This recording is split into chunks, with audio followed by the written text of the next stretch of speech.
पाठ 8 वे दिन भी क्या दिन थे। घटना महत्वपूर्ण थी, वरना कुम्मी अपनी डायरी में उसे क्यों लिखती। अपनी डायरी में उसने 17 मई सन 2155 की रात को लिखा, आज रोहित सचमुच की एक पुस्तक मिली है। वह पुस्तक बहुत पुरानी थी। कुम्मी के दादा ने बताया था कि जब वे छोटे थे तब उनके दादा ने कहा था कि उनके ज़माने में सारी कहानियाँ कागज़ पर छपती थी और पढ़ी जाती थी। पुस्तकों में पृष्ठ होते थे जिन पर कहानियाँ होती थी और हर पृष्ठ पढ़ने के पश्चात दूसरा पृष्ठ पलटकर आगे बढ़ना होता था। सारे शब्द स्थिर रहते थे, चलते नहीं थे जैसे आजकल पर्दे पर चलते हैं। रोहित ने कहा था, कितनी पुस्तकें बेकार हो जाती होंगी, एक बार पढ़ी और फिर बेकार हो गई। अब तो हमारे टेलीविज़न के पर्दे पर न जाने कितनी ही पुस्तकों की सामग्री आ जाती है और फिर भी यह पुस्तक नई की नई रहती है। कुम्मी ने पहले तो हाँ में हाँ मिलाई, फिर पूछा, तुम्हें वह पुस्तक कहाँ से मिली। रोहित ने बताया, अपने घर में एक पुराना डब्बा कहीं दबा पड़ा था, उसी को फेंक रहे थे कि उसमें से यह पुस्तक मिली। इसमें क्या लिखा है। स्कूल के बारे में लिखा है। स्कूल? कुम्मी ने प्रश्न किया, उसके विषय में लिखने को है ही क्या। हर विद्यार्थी को घर पर एक मशीन होती है जिसमें टेलीविज़न की तरह एक पर्दा होता है। रोज़ नियमित उसके सामने बैठकर हमें वह सब याद करना होता है जो वह मशीन हमें बताती है।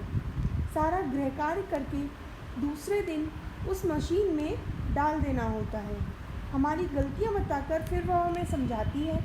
एक विषय पूरा होने पर वही मशीन हमारी परीक्षा लेकर हमें आगे पढ़ाना प्रारंभ कर देती है। कहते कहते कुम्मी थक गई।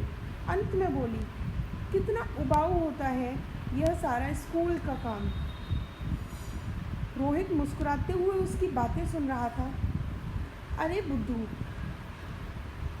जैसे स्कूल का बर्डन इस पुस्तक में है वह इससे भिन्न होता था।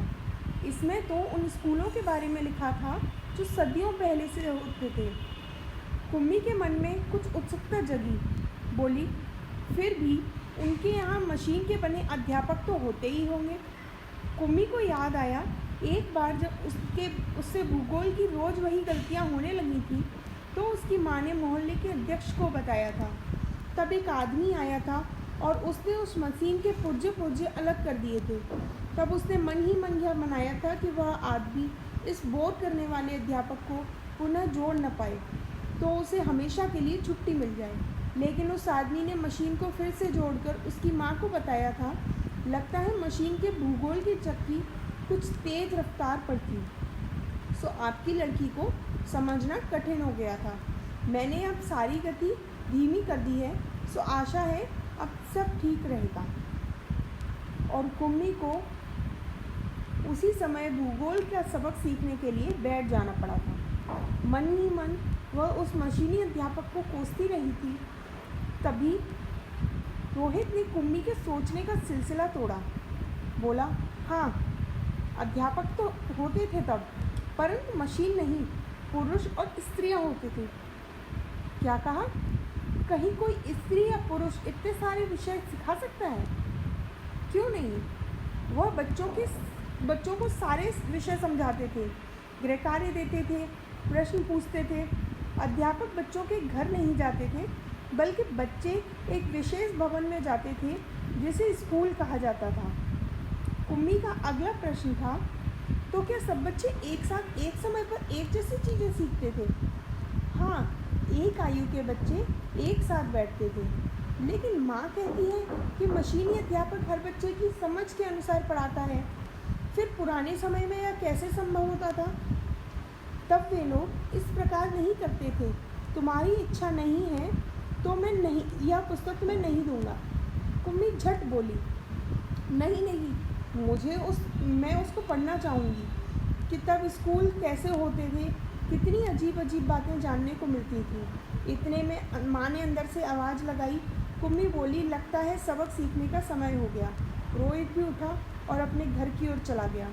कुम्मी अपने घर की ओर चली गई और अंदर मशीन सबक देने को तैयार थी। मशीन से आवाज़ आनी शुरू हो गई। आज सबसे पहले तुम्हें गणित का सबक सीखना है। कल का होमवर्क छेद में डालो। कुम्मी ने वैसा ही किया।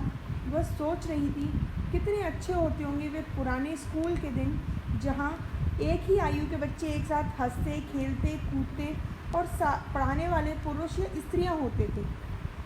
इतने में मशीन से स्वर आना आरंभ हो गया और पर्दे पर चलते हुए अक्षर एवं अंक आने शुरू हो गए।